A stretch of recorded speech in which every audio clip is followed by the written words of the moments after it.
Ensayo sobre las cosas en las que más pienso, en el error y en sus emociones.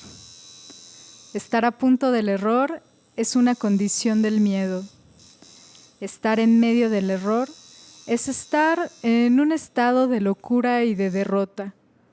Darte cuenta de que has cometido un error produce vergüenza y remordimiento. Veamos. Mucha gente, incluyendo Aristóteles, opina que el error es un suceso mental interesante y valioso. Cuando habla de la metáfora en su retórica, Aristóteles dice que hay 3 tipos de palabras: las extrañas, las ordinarias y las metafóricas. Las palabras extrañas simplemente nos descolocan. Las palabras ordinarias nos transmiten lo que ya sabíamos. Usando metáforas es apenas como nos topamos con lo nuevo y lo fresco. ¿En qué consiste esa frescura de las metáforas? Aristóteles dice que la metáfora hace que la mente se experimente a sí misma, en el acto, claro, de cometer un error. Ve la mente como algo que se mueve a lo largo de una superficie plana, hecha de lenguaje ordinario, y luego, de repente, esa superficie se rompe o se complica. Emerge lo inesperado.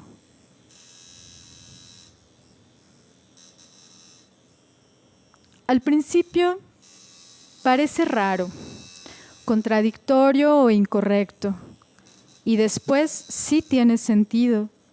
Y en ese momento, cuando, según Aristóteles, la mente se dirige a sí misma y se dice, ¿qué verdad es? Y aún así, ¿cómo lo había malinterpretado yo todo? Es posible aprender una lección de los errores auténticos de las metáforas. No es solo que las cosas no son lo que parecen y de ahí que nos confundamos. Además, dicha equivocación es en sí misma valiosa. Pero, espera un momento, dice Aristóteles, hay mucho que ver y sentir por ahí. Las metáforas nos enseñan en la mente a disfrutar del error y a aprender de la yuxtaposición entre lo que es y lo que no es. Hay un proverbio chino que dice, un pincel no puede escribir 2 caracteres en la misma pincelada. Y aún así, eso es justamente lo que hace un buen error. Veamos un ejemplo. Por lo visto, el poeta no sabe que 2 más 2 son 4. Fragmento Altmann 20. Lo cual hacen 3 estaciones, verano e invierno, y en tercer lugar, otoño, y en cuarto lugar, primavera. Hay florecimientos, pero comer suficiente no lo es.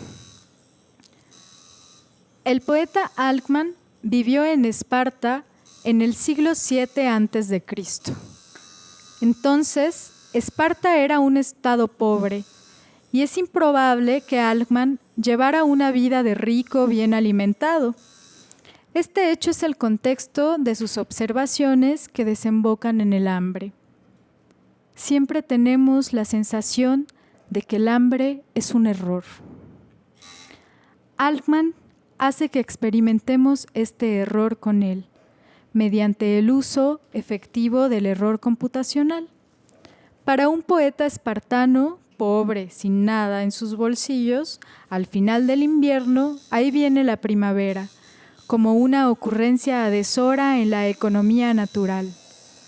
La cuarta en una serie de 3, desequilibrada su aritmética y su verso yámbico.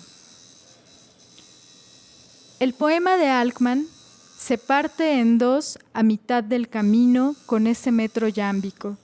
Ninguna explicación sobre de dónde viene la primavera o sobre por qué los números no nos ayudan a controlar mejor la realidad. 3 cosas me gustan del poema de Alkman.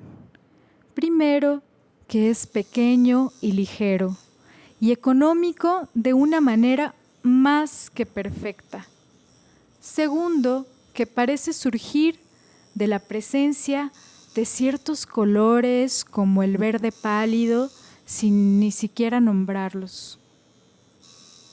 Tercero, que consigue sacar a relucir algunas preguntas metafísicas de primer orden, como la de ¿quién hizo el mundo?, sin un análisis tan excesivo.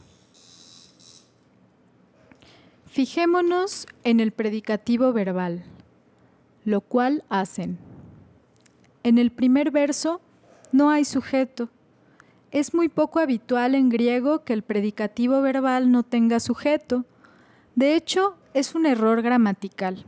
Si les preguntas, los filólogos estrictos te dirán que este error no es más que un accidente de transmisión, que el poema tal y como nos ha llegado, con toda seguridad, es un fragmento suelto de un texto más extenso, y que es casi seguro que Alkman nombró el agente de la creación en los versos precedentes. Bueno, puede ser, pero, como sabes, el principal objetivo de la filología es reducir todo al placer textual, a un mero accidente histórico.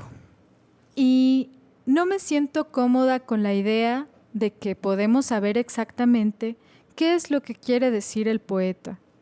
Por lo tanto, dejemos el interrogante aquí, al comienzo del poema, y admiremos la valentía de Alkman a la hora de confrontar aquello que queda entre paréntesis. La cuarta cosa que me gusta del poema de Alkman es la impresión que da de hacer que se desembuche la verdad en contra de sí misma. Muchos poetas aspiran a conseguir un tono de lucidez inadvertida, pero pocos se dan cuenta tan fácilmente como Alkman. Por supuesto, su simplicidad es un fake. Alkman no es para nada simple. Es un maestro de la organización, o lo que Aristóteles llamaría un imitador de la realidad.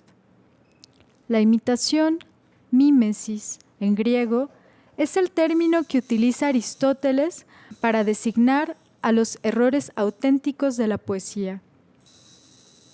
Lo que me gusta de este término es la facilidad con la que admite que aquello con lo que nos las vemos cuando hacemos poesía es el error, la obstinada creación del error, el rompimiento deliberado y la complicación de los errores, de los cuales puede emerger lo inesperado.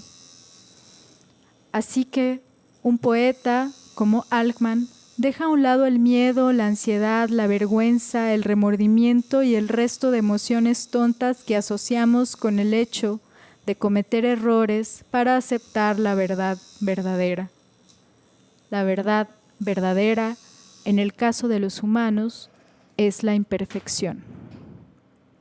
Alkman rompe con las reglas de la aritmética y hace peligrar la gramática y no da pie con bola en cuanto a la forma métrica de sus versos para llevarnos a aceptar este hecho.